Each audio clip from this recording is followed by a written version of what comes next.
Bonjour et bienvenue sur la cuisine de Philippe. Aujourd'hui, je vais vous présenter une recette originale de panna cotta au fromage de chèvre et son tartare de tomates. Donc pour les réaliser, il vous faudra 25 centilitres de crème fraîche. Ici, j'ai pris de la crème entière. 25 centilitres de lait. Ici, j'ai pris du lait écrémé. 150 g de fromage de chèvre frais.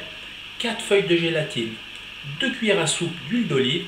1 cuillère à soupe de vinaigre de balsamique. Une grosse tomate. Une branche de cébette, 2 feuilles de basilic et bien sûr sel poivre. Première étape, faites tremper vos 4 feuilles de gélatine dans de l'eau froide.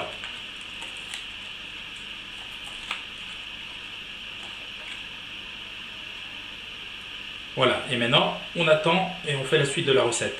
À présent, dans une casserole, mélangez vos liquides.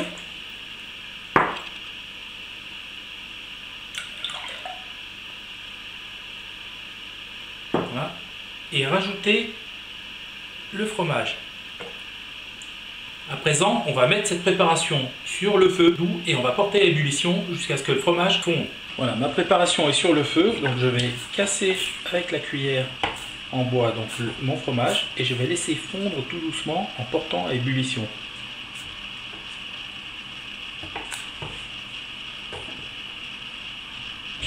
Lorsque mon fromage a bien fondu, donc je vais donner quelques tours de moulin de poivre, rajouter une grosse pincée de sel et je vais laisser encore cuire 30 secondes. À présent, ma préparation est terminée, donc maintenant je vais la filtrer. Pour avoir une préparation bien lisse, je vais filtrer ma préparation.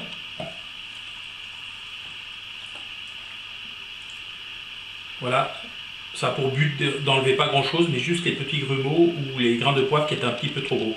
Maintenant que la préparation est filtrée et encore chaude, je vais y incorporer la gélatine que j'ai laissé tremper. Donc la gélatine, on la récupère, on l'essore dans le creux de la main. Voilà, et je vais la rajouter dans ma préparation. Voilà, personnellement, ma panna cotta, je vais l'utiliser pour un apéritif, donc en petite verrine. Donc j'ai sorti des petites verrines de ce format-là. Je vais les remplir délicatement à l'aide d'une louche.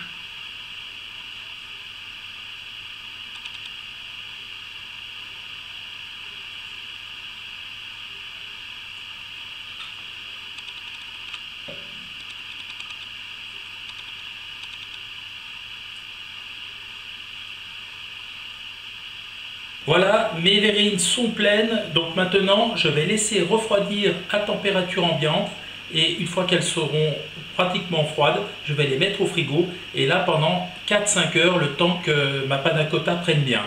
Ensuite on s'occupera du tartare de tomates que l'on va répartir dessus au moment de servir. Alors attention, petite astuce, hein, quand vous remplissez, faites attention de ne pas salir les bords parce que après visuellement c'est pas joli. Hein. Voilà, donc on va passer à notre tartare de tomate. Donc pour le faire, il faut enlever la peau de la tomate, donc on va monder la tomate. Donc ce que je coupe la peau et je vais la tremper dans de l'eau bouillante pendant 30 secondes. Voilà, mon eau est à ébullition, je vais mettre la tomate pendant 30 secondes. Lorsque la peau est craquelée et se soulève, je prends ma tomate, je l'égoutte et je la plonge dans de l'eau fraîche.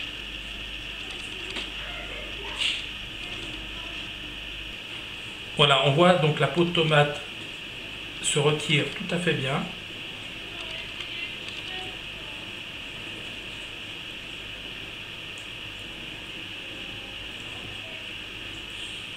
Lorsque ma tomate est pelée, donc je vais la couper en deux et je vais retirer les pépins qui sont à l'intérieur.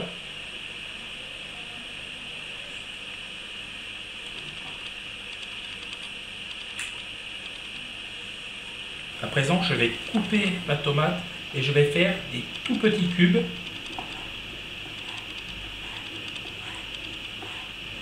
En retirant bien les graines.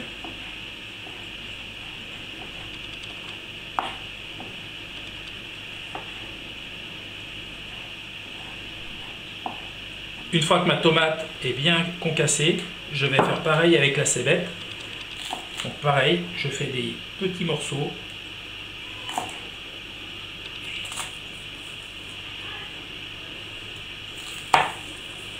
Lorsque ma cébette est émincée, donc je vais la rajouter dans mes tomates.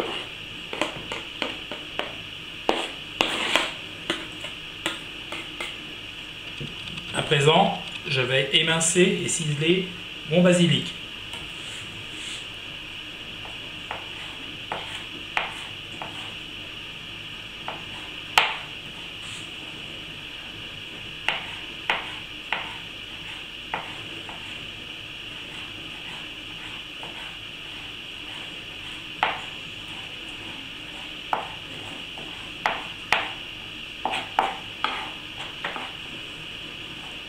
Quand mon basilic est émincé, je le rajoute aux tomates.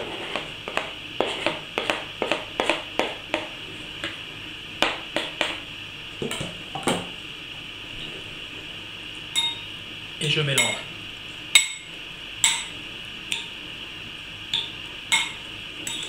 À présent, je vais mettre mon huile d'olive et le vinaigre balsamique.